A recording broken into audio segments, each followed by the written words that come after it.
1월 6일 화요일 매일 묵상을 시작하도록 하겠습니다. 오늘의 본문 말씀은 창세기 4장 1절에서 26절까지의 말씀입니다. 오늘 본문은 매일 성경 수요일 본문입니다. 우리가 너무나도 잘 알고 있는 가인과 아벨에 대한 이야기와 아벨의 죽음 이후의 다른 아들로서 셋에 대한 이야기를 다루고 있습니다. 1절에서부터 15절까지 우리는 너무나도 잘 알고 있는 이야기를 다루고 있는데요. 아담과 하와가 가인과 아벨을 낳고 가인은 농사하는 자였고 아벨은 양치는 자였다는 사실을 이야기하고 있습니다.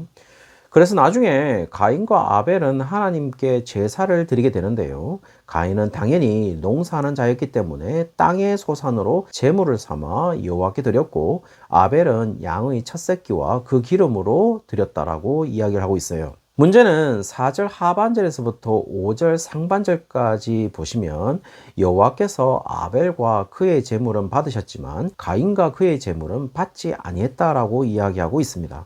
여기에서 우리가 주로 이야기하는 문제는 왜 가인의 제사는 받지 아니하시고 아벨의 제사는 받으셨을까라는 문제인데요. 여기에서 우리가 대중적인 해석은 아니지만 예수님의 피를 너무 강조한 나머지 아벨의 제사는 예수님을 생각하는 피의 제사였고 가인은 피가 없는 제사였기 때문에 받아들여지지 않았다라고 주장하기도 하지만 그 근거는 굉장히 약하다고 볼 수 있습니다. 심지어 레위기에 나타난 5대 제사에는 가인의 제사에서 유래되었다고 볼 수 있는 소제가 있을 정도로 가인의 제사가 피의 제사가 아니었기 때문에 하나님이 받지 않으셨다는 것은 사실 근거가 부족한 편이죠. 따라서 우리는 히브리서 11장 4절에서 말하는 이 사건에 대한 신약적 해석을 들어볼 필요가 있는데요.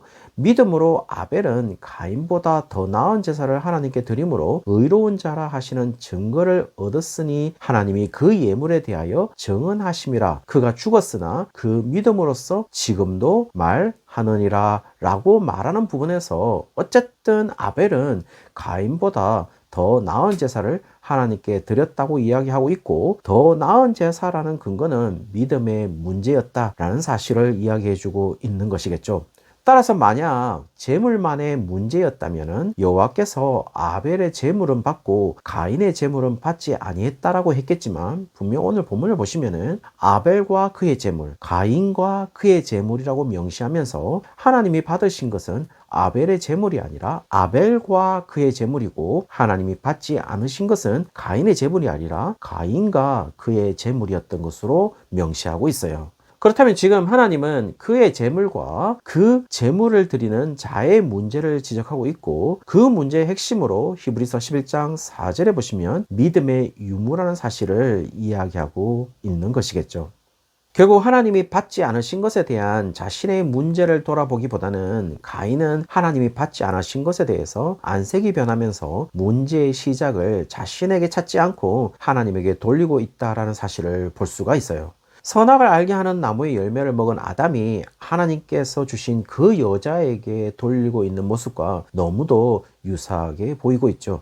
모든 죄인들의 모습이겠죠. 결국 죄의 책임을 자신에게 두지 않고 다른 곳으로 돌리고 있다는 것입니다. 이렇게 되면 무엇이 사라지죠? 당연히 회개가 사라지겠죠. 왜냐하면 죄를 지은 것이 문제가 아니라 죄를 짓게 만든 것이 문제가 되니까요. 조금 더 실감나게 하면 선악을 알게 하는 나무의 열매를 먹은 것이 문제가 아니라 선악을 알게 하는 나무의 열매를 먹도록 부추긴 하와가 문제이고 하와를 만들어서 주신 하나님이 문제이고 선악을 알게 하는 나무의 열매를 만든 하나님의 책임이라고 돌리고 있는 것이니까요.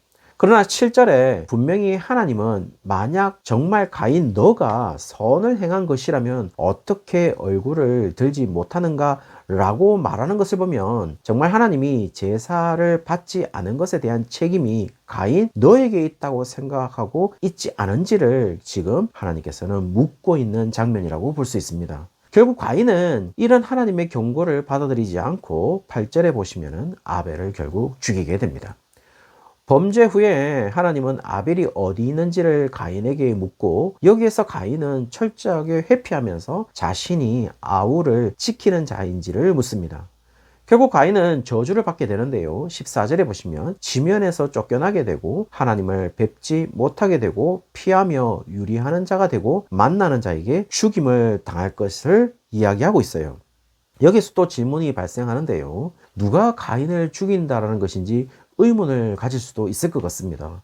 그러나 의문을 가질 것이 아니라 그냥 이것으로 가인과 아벨이 대표적인 자녀들로서 표시되고 있고, 더 나았거나 이후에 여러 가족들이 계속적인 확산을 가졌을 것이라고 예상할 수 있을 뿐인 것이죠. 그러나 그것은 정보에 불과합니다. 여기에서 이야기하는 것은 아주 간단한 의미를 우리에게 전달하고 있는 것으로 보여요.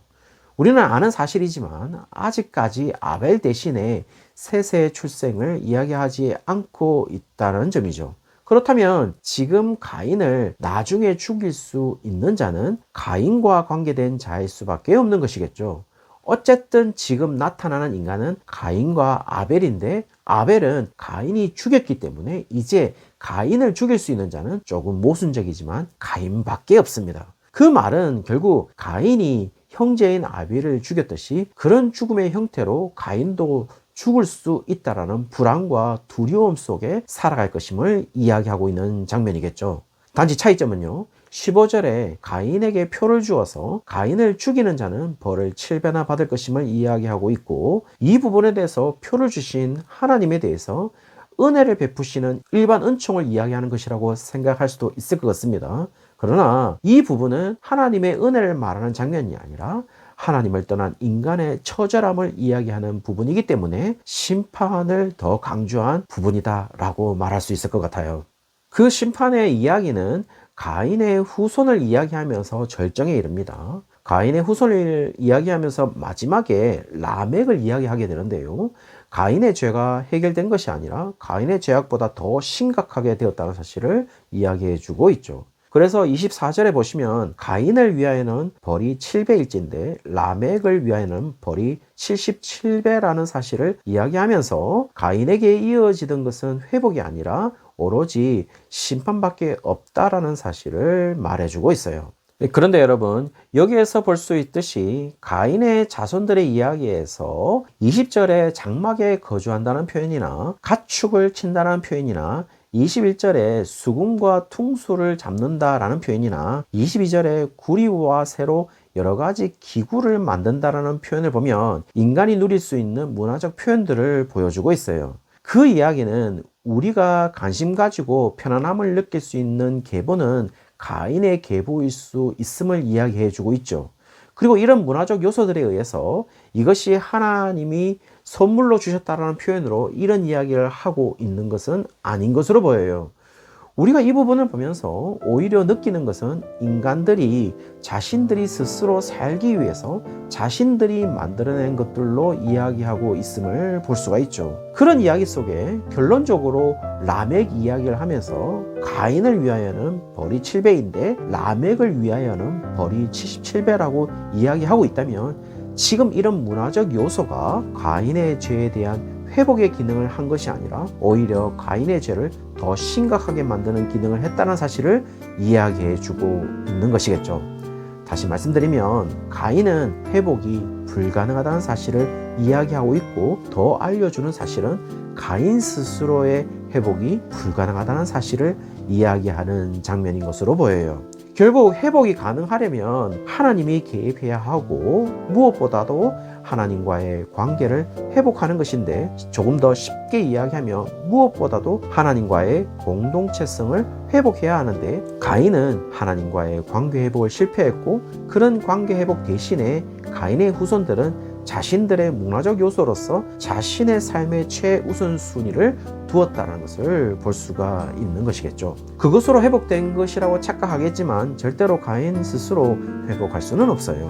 오로지 회복은 25절에 보시면 하나님이 가인 스스로 회복하는 것이 아니라 아벨 대신에 셋을 낳음으로 그 계보를 통해서 하나님이 선택한 백성의 계보를 이어갈 것임을 이야기해 주고 있죠. 사랑하는 성도님들, 우리는 가인의 계보에 있는 자가 아닙니다. 따라서 우리가 어떤 인간적 요소들의 충족으로 우리가 회복을 누리는 자들이 아니라 셋의 계보에 있는 자로서 오로지 하나님과의 정상적 관계를 통하여 회복을 누리는 자들이다라는 사실을 이야기해 주고 있죠. 따라서 우리가 가장 먼저 생각해야 하는 것은 우리가 누리는 문화적, 인간적 요소가 아니라 26절에 보시면 여호와의 이름만을 부르는 여호와 하나님과의 정상적 관계인 것이겠죠.